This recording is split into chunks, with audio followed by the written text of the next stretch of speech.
people, this is your Mommy Iza, your Dabawaniang Banatera. Welcome to our channel, Mommy Iza and Iza Vlog. For today's video guys, magbigay tayo ng komento no, dahil super trending. Ito ang pinag-uusapan ngayong week na ito, no, ang pagharap ng isang witness na walang iba na si Ramel Madriaga. Ayan, no? So, napaka-trending ngayon. Pinag-uusapan ng kanyang pagharap sa kamera, no? Dahil noong April 14, 2026, ika nga maraming excited, no? Lalong-lalo na yung mga loyalista, yung piklawan o basta galit kay Sara Duterte. Ayan, excited na nga. Sabi nga nila noong nakaraang Sunday, no, bago ang April 14, malapit na ang April 14. So, kami naman, ang mga DDS naman na excited din. Kaya lang, mukha yata hindi exciting eh. Akala namin hearing ito eh. Mukhang audition ng pagka Best Actor. Anyways, guys, no? So, bago natin yan tatalakayin o pag-uusapan, marami tayong mga comment na nababasa sa social media na talagang regarding sa pagharap, no, kay Madriaga. Sabi nga, una nating i-comment na mukhang bias yata ang kamera. Ano? Kasi daw, pagdating kay Sara Duterte, iba. Ika nga talagang buhos na buhos ang kanilang power. Parang hindi na yata matutulog o talagang naghahanap talaga naghahanap talaga ng ebidensya o ika nga talaga by hook o by crook kailangan talagang ma-impeach, parang makahalata na natin, no? Samantala kay Pangulong Marcos na matindi din yung ground ng impeachment niya, talagang dinismiss ito nung February 2026. So, nakitaan ito ng pagkaiba, no?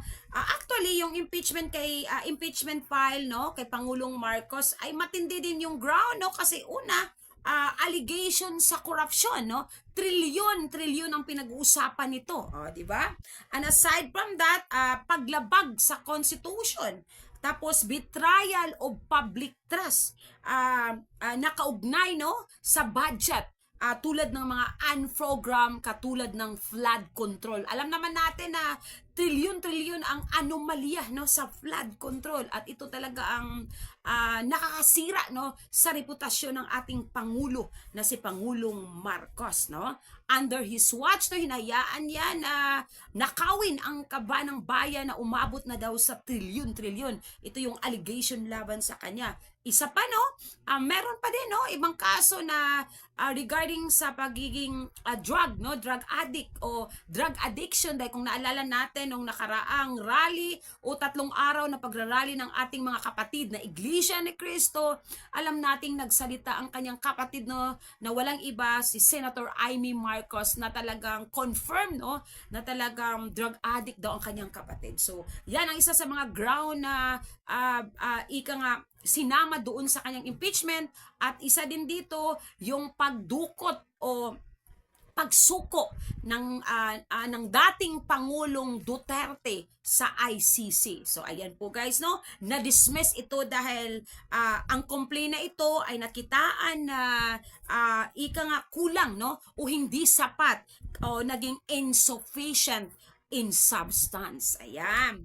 Basta kasamantala sa ating Vice President na talagang makikita natin na talagang nag-issue pa sila talaga ng supina, nangalap ng mga ebidensya na hindi nila ito ginawa kay Pangulong Marcos. Kaya maraming nasasabing bias ang ginawa daw ng Kamara. Ika nga, may labag ito sa o violation sa ating Constitution. Section 1, Article 3, natin ito makikita, Bill of Rights. Parang nagbuka yata akong abugaga. Anyway, violation ito ng Equal Protection Clause of the 1987 Constitution. So, di ba ito yung mga paglabag daw, no, na makikita nating naging low vendor, no, ang karamihan daw sa mga congressman, no. Parang gusto talagang ika nga idiin, no, ang ating Vice President na talagang ma-impeach ito.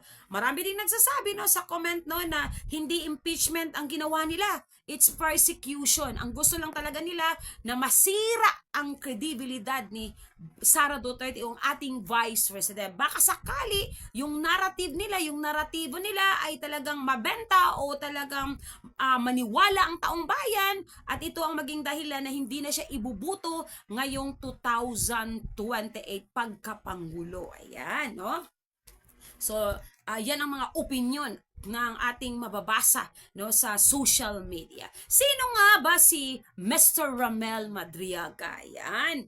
Bakit tinatawag itong polluted source no ng mga congressman, lalong-lalo na si Congressman Rufus Rodriguez, no? Tinatawag itong polluted source.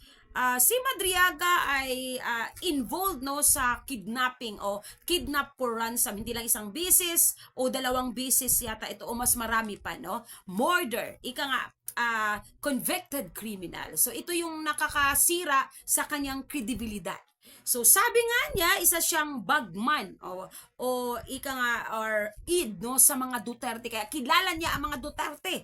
Close na close sila kasi bagman siya at kaya nga alam niya na merong anomalya o korupsyon talaga kay sa Vice President no na si Inday o si Sara Duterte. So ito yung mga sinasabi niya, Pangga. Kaso lang nung hinarap na siya nung April 14 sa Kamara, maraming palpak no sa kanyang mga sinasalaysay. Unang-una, naging kontrobersiya din yung painting. Kasi nga, sabi nga, tinanong ito ng isang congressman dahil siguro yung congressman gusto nilang i-specify o talagang i-identify talaga na super close. Talagang kilala ni Madriaga ang Vice President. Kasi sabi nga ni Madriaga, nagbigay siya ng painting daw sa ating Vice President na siya mismo ang nagpagawa sa kanyang scholar dahil magaling itong mag-paint. Isa itong napakagaling na fine art na from Laguna. So sabi niya, no? So pinakita niya yung painting na binigay niya at naging controversial yun, Pangga. Dahil pagkatapos ng sinasabi niya, naglabas ng statement yung totoong nagpaint o totoong pintor. Walang iba from Davao City na anak ng kilala ding mga negosyante tulad na kagaya ng Gaisano, no? So anak ito ng Gaisano. O, diba? So, nag-react ito. So, dito pa lang, palpak na. Then, pangalawa, yung picture.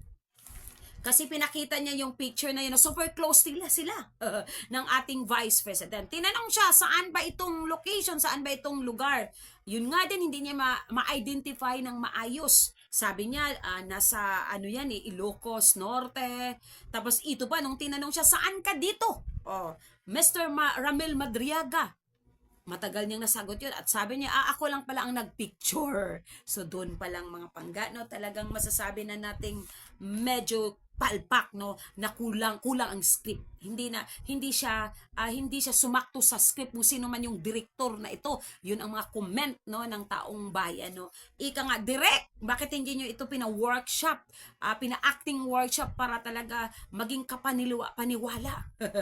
So ito mga Pangga, no. Kaya ito pa, marami din siyang sinabi. Actually nga, siniraan niya si Vice President Sara Duterte. Sabi nga niya dito na Sara Duterte, she was not particularly good in school, was often struggling with the academics and habitually rude and violent to other students. So paninira talaga no ng pagkatao ang ginawa ni Madriaga, no, paninira yan sa ating Vice President.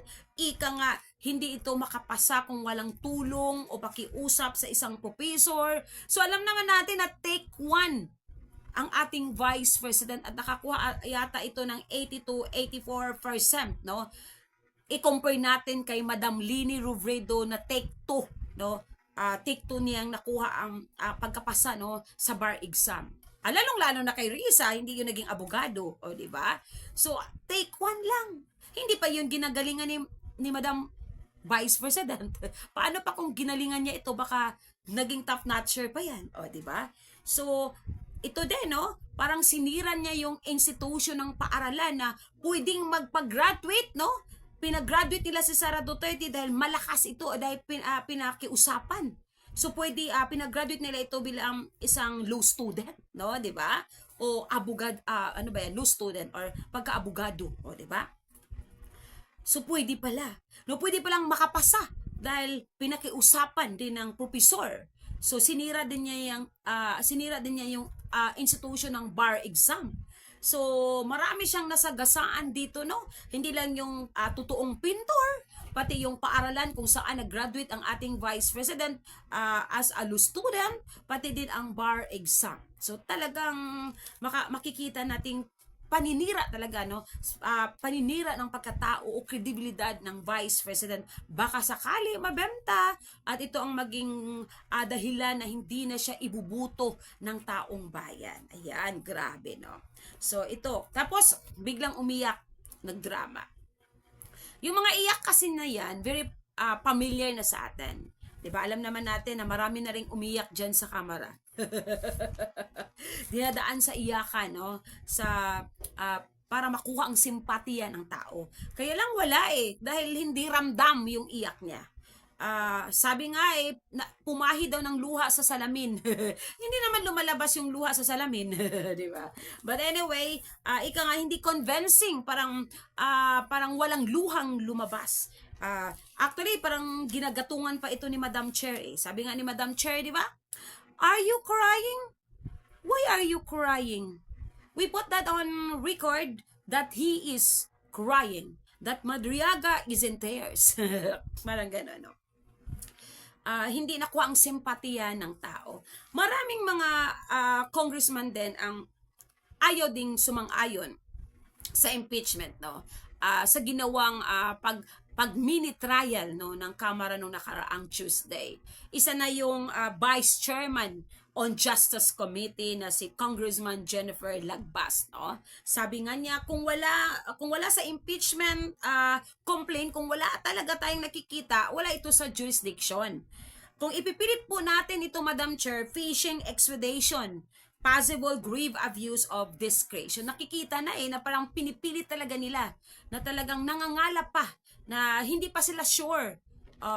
Kaso lang kailangang ituloy. Di ba parang may kasabihan nga ito na may butas na yung bangka, natin, Madam. Ito yung mga sinasabi ng iba ding nagko-comment. May butas na ang bangka natin, Madam. So, pero si Madam Chair, huwag kang mag-alala, kaya ko pang tapakan ang butas na yan. Di ba? So, napahalata. Kaya hindi maiwasan, hindi natin masisisi ang taong bayan na talagang binabatikos ngayon ang Kamara, lalong-lalo na si Madam Chair. Lumalabas na yung mga issue laban sa kanya. Kaya ka ganyan dahil takot ka, dahil alam mong babalikan ka ng Vice President. Dahil si Madam Chair naman, isang pangalan niya na nasa coverall file, budget insertion ng 19th Congress. Si Madam Chair din, isa din yung pangalan niya na tumatanggap ng maleta, sabi ng 18 ex-marine. At alam natin na sinabi ni Madam Chair na tinago niya yung asawa niya na may kaso sa panggagahasa o rape. O, diba? So, lumalabas na ito Actually, di ko din alam yan Nalaman ko na lang yan dahil si Madam Rowena o Attorney Rowena ang naglabas nun, no? Pinakita niya. So, ika nga naglalabasan na yung mga baho nila. Imbis si Sara Duterte, imbis ang ating Vice President ang masira, hindi ata ang nasira yung mga congressman. Ika nga na back to you. Sirang-sira ngayon, pinag-uusapan ngayon si Madam Chair. Di ba? Si Attorney Ridon, si Pastor Abante, si Representative Chua, no?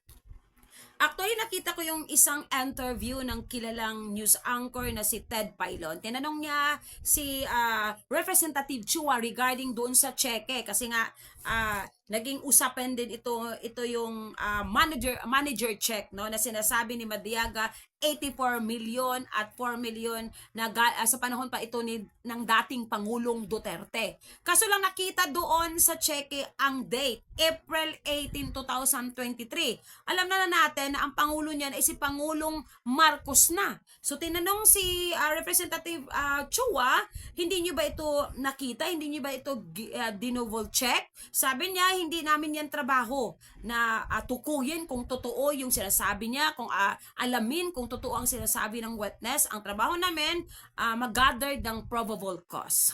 So, ibig sabihin, kahit sinungaling, kahit paninira lang ito, hindi nila ito dinodouble check. o ika nga chine-check. Basta lang kailangang humarap siya. So parang tolerated ito. Parang gusto yata nilang masira ang reputasyon ng Vice President. 'Di ba? Kasi nga dapat ito'y kaya nga kino-question ito ng ibang mga congressman. Kaya nga tinatawag itong polluted source na hindi natin to gawing witness dahil alam natin na polluted source ito. Na ito pa yung makakasira. At mukha yatang tama yung nagsasabi eh. Dahil imbis si Sara Duterte ang masira, ang nasira ngayon ang reputasyon ng Kamara, ang mga congressman na ito. Sabi nga ng taong bayan, ang laki ng problema ng bansa natin, krisis sa gasolina, anomalya sa flood control. Pero nakatutok tayo sa impeachment ng Vice President na wala namang solid proof. Ito pa panggaha, hindi nga pinag-usapan yung 20 na mga OFW na patay, na sabay-sabay na dumating sa atin. So parang pang-divert na naman ang impeachment ng ating Vice President para hindi mapag-usapan yung 20 na OFW yung patay na inuwi sa ating bansa. Para hindi questionin kung bakit nangyari ito at bakit nahayaan itong umabot sa 20 na mga OFW yung patay na dumating sa ating bansa na sabay-sabay. 'Di ba? Hindi ito nangyari sa panahon ni Tatay Digong. Hindi ganito ang nangyari sa panahon ni Tatay Digong. Na kung may OFW yung nasaktan o namatay, agad-agad na gumagawa ng hakbang ang dating Pangulo. Kung naalala nyo yung namatay, parang 1 year na siyang nilagay sa freezer, nagbigay action agad si Duterte kung para magbigay action yung bansang kung saan doon namatay ang ating kababayan. Nahuli agad yung mag-asawang pumatay nun at naparusahan. So ngayon, 20 ka-OFW yung patay ang dumating na hindi nga alam kung ano yung mga dahilan kung bakit iyon namatay. Merong nagsasabi ang isa doon ay biktima ng pag-aabuso ng kanyang amo. Yung isa naman ay may sakit na noong January pa lang at humihingi na ito ng tulong. Pero hindi ito pinakinggan, binabaliwala. Alam natin na ang OFW, ang bumubuhay na sa ating bansa dahil sa kanilang remittance, no? So, ito ba'y pagdadivert para hindi mapag-usapan ang mga isyong ito katulad ng krisis sa gasolina, anomalya sa flood control na umabot na ng trilyon-trilyon, yung umabot sa atin, dumating sa atin na 20 ka-OFW yung patay na at hindi alam kung bakit, anong dahilan at bakit walang aksyon ang gobyerno, bakit umabot ng ganun karami yung bangkay na dumating sa ating bansa. No? So, makikita natin pang no, na parang walang pakialam sa nangyari sa ating bansa eh. Sayang yung ating pinasweldo dahil ang gusto lang nila ay impeachment. Ma-impeach yung kalaban nila sa politika. Dahil alam nila na nanganganib sila dahil alam nilang mananalo ito sa susunod na halalan. So parang pinuprotektahan na nila yung sarili nila, klarong-klaro eh. Kaya hindi natin masisisi na talaga ang taong bayan, yun ang isipin sa mga congressman na ito. So anyways, Pangga, so mukha yatang mabasura pa rin yung impeachment ni Vice President Sara Duterte. Kahit pa ito'y magbutuhan pa sa Kamara, ika nga ma-impeach nila si Sara Duterte sa Kamara. Pagdating naman sa Senado, alanganin sila dahil kailangan nilang makakuha ng 16 vote o 16 na boto. Alam nating 15 yung nasa majority align, o nakaalyansa kay Pangulong Marcos at may isa doon na parang ayaw niyang makisama. So 14, wala pa rin yan, kahit hindi pa bumuto si Senator Bato. Kasi nga ang basehan nito yung nag-yes na kailangan umabot ng 16 o 16. Tama ba? Kasi mahirapan tayo sa Tagalog o 16 kung sa Bisaya pa, no? Kahit hindi pa magbutuhan, hindi pa bumuto yung mga ayaw. Kasi sa yes pa lang, wala na. Hirap na sila. So, ang problema nito kasi nga mas lamado ang ating Vice President, pwede siyang mag-apila nito sa korte, no, laban sa kay Madriaga at sa Kamara. Ika nga, kasi nagmukha yata mga low vendor ang ibang mga congressman. So, abangan natin yan mga pangga, no? Kasi hindi, abangan natin kung ano pa ang mga wetness, no, na ihaharap nila para talaga masira ang kredibilidad ng Vice President o ma-impeach ito. Kasi hindi tayo na-excite nung nilabas nila si Are You Crying? Why are you crying? Hindi tayo hindi tayo na-excite, hindi tayo na-disappoint tayo kasi nga nagmukhang audition, no, sa pagka-best actor, tapos hindi naman siya nakuha dahil kulang ang acting. 'Di ba, Pangga, no? Anyways, Pangga, takot kasi sila sa ating Vice President. Dahil alam naman natin, lamado ito. Sigurado. Maging president na ito, nakatakda na ito eh. 3/4 o 2/3, o sabihin na natin, ang majority na Duterte, nabubuto sa kanya. Walang makakatalo nito, kaya nga to the max Kaya nga gagawin ang lahat para ma-impeach. Impeachment lang ang solusyon para hindi ito makatakbo sa 2028. Kaya lahat gagawin, no, para masira ang kredibilidad. Dahil alam naman natin na wala ng kredibilidad ang ibang mga politiko dahil talaga sa rampant corruption na involved sila. So alam naman natin na pag dumikit ka kay Pangulong Marcos, you are unvotable. Real talk lang tayo, Pangga. Dahil sa rampant corruption, nasira din ang imahe ng ating Pangulo. Ika nga, di natin masisisi kung yun talagang iniisip ng taong bayan. Pag dumikit ka sa kanya, ay talagang you are unvotable. Kita nyo ngayon, magbigay tayo ng dalawang example. Si Isko Moreno, di ba? Nung dumikit siya nung nakaraang buwan, ngayon siya ang pinag-usapan ngayon. Ang iniisip ng tao, nakatanggap yata ito ng maleta. Di ba? Maleta boys din ito.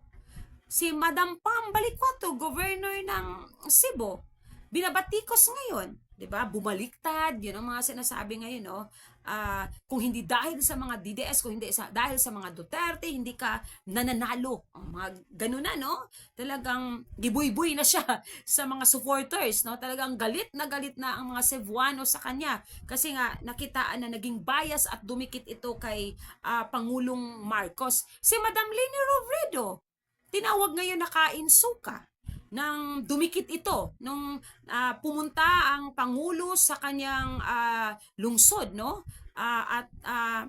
Kay Madam Leni Robredo at nakatanggap yata ito ng 500 million para sa kanyang Coliseum. Binatiko, sinabihan nga siya na kainsuka. Dahil alam naman natin na magkalaban din yan sila, no, ng mga nakaraang eleksyon. Ika nga, di natin malilimutan, isa sa kanyang mga interview na sinabi talaga ni Madam Leni, di ba, na wag ibuto si BBM dahil in difficult time, hindi yan magpaparamdam at sinungaling, no? So, kaya hinahanap yun ng taong bayan na saan na yung tagline mo na ayaw mo sa kanya. Ngayon, bakit nakadikit ka? Di ba, tinatawag siya ng kainsuka. So, pag dumikit ka kay Pangulong Marcos, parang nasisira ka, nadadamay ka sa kanyang kasiraan ng kanyang pangalan. Yan ang real talk talaga yan, mga Pangga. But anyway, looking forward ta nito, no? Kasi mukha yatang basura, nagsayang-sayang og panahon, nagsayang-sayang og kwarta pag yun. Kaya alam niyo, Pangga, every session, every hearing, gumagastos sila nito. Sana binigay na lang nila ito, ginawang ayuda para sa mga driver natin na namumblema ngayon kung paano nila ibabudget yung kinikita nila dahil sa pagtaas ng gasolina. Di ba? So, sana mag-focus sila sa ating ekonomiya. Sana tigilan na ang pamumulitika. Di ba mayabang naman sila di ba? Sabi nila marami silang supporters na taong bayan. O bakit? Bakit di nyo kayang talunin sa 2020? Talunin nyo na lang. Di ba magtrabaho na lang kayo? Baka sakali, di ba? Baka sakali na ang taong bayan makita na, nagtatrabaho kayo, baka maisip din na ibubuto kayo. Paano kayo ibubuto ng taong bayan? Wala kayong ginawa, kundi araw-araw sinisiraan nyo ang mga Duterte, lalong-lalo na si Sara Duterte. Ang problema, imbes ang mga Duterte ang nasisira, pinapaangat nyo pa lalo, pati ang mga siblings nito. Kaya nga ngayon, unti-unting sumikat at nagkaroon ng pangalan ang mayor ng Davao City na walang iba na si Sebastian Basti Duterte. Kaya nga ngayon, siya ngayon ang ginawang pangulo ng PDP Laban at ng Rage. O, di ba? Kasi dahil yan sa kagagawan nyo, ika nga, napagod na yung tao. Dahil nakita ng taong bayan kung sino pa yung gusto nyong i-impeach o parusahan o ipakulong, yun pa yung may malasakit sa bayan. No? So nakikita. So looking forward na nito pangga, no? Kung ano ang kahinatnan ng ating impeachment ng ating Vice President. Pero ito'y maraming nagsasabi, mauuwi din ito sa basura tulad nung nakaraang taon ng 2025. Kung naalala nyo, ating ibalik ha. 2025's February, sa ika-4 na impeachment sa kanya ng ating Vice President, na-impeach siya sa Kamara. Isipin nyo, 210 ang bumoto ng mga congressman. Medyo naging controversial yun, di ba? Kasi nga, sabi nga ni Representative Tubi Tiangco, ang iba doon ay nakatanggap talaga ng 150 million para mag-guess. Yung iba naman, nadagdagan yung project sa pamamagitan ng mga program tulad ng flood control. So, yun ang mga sinasabi.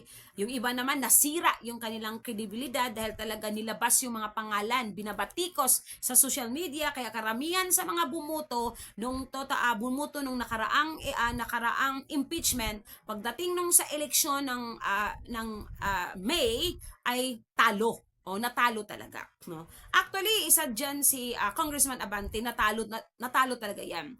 Kaya nga lang yan nakaupo dahil disqualified yung nanalo talaga na congressman. No?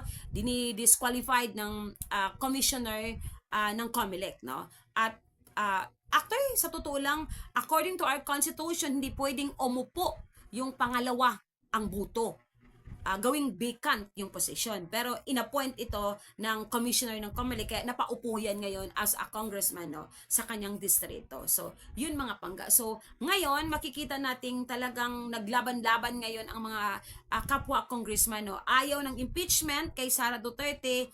Makikita nating sino yung push na push. Yung karamihan doon ay involved sa flood control, involved sa insertion, involved sa maleta.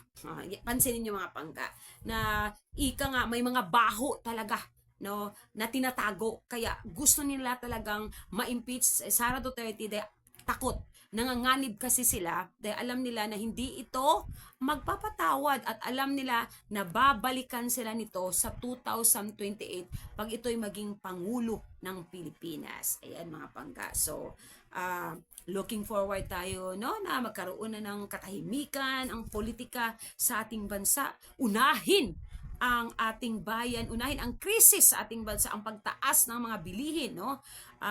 Magpukus dahil umabot na sa almost 3 million ang jobless na sa ating bansa dahil wala itong mga infrastruktura. Ayan, mga proyekto.